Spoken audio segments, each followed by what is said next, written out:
మనందరం ఒకటే గుర్తుపెట్టుకోవాల్సిన అవసరం ఉంది. ఏ అహంకారంతో విర్రవీగిపోయారో ఆ అహంకారం కూలిపోయింది. ఎన్నోసార్లు మనం చెప్పాం, ఏ వ్యక్తికి పదవొస్తే వినయం కూడా అవసరం. పదవొచ్చిందని విర్రవీగిపోయి రేపనేది లేకుండా ఉంటుందనుకుంటే మాత్రం ఇదే జరిగే పరిస్థితి వస్తుంది.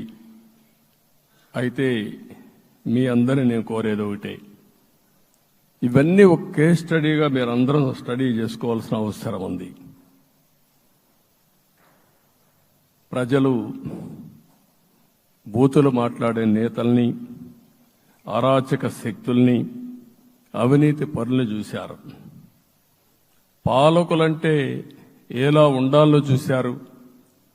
ఈ 5 సంవత్సరాల్లో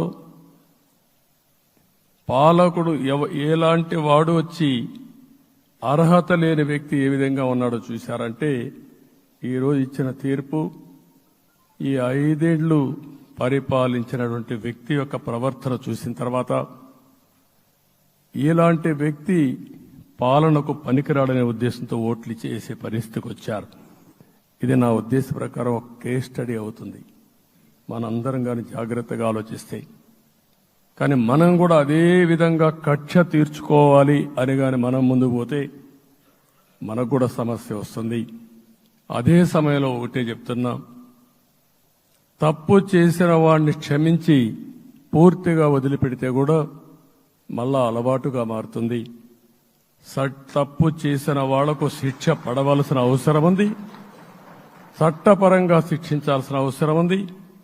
అదే సమయంలో విధ్వంస రాజకీయాలు, కక్షా రాజకీయాలు కాకుండా ఇవన్నిటిని ప్రక్షాళన చేయాల్సిన అవసరం ఉందని చెప్పి కూడా నేను మీకు తెలియజేస్తున్నాను.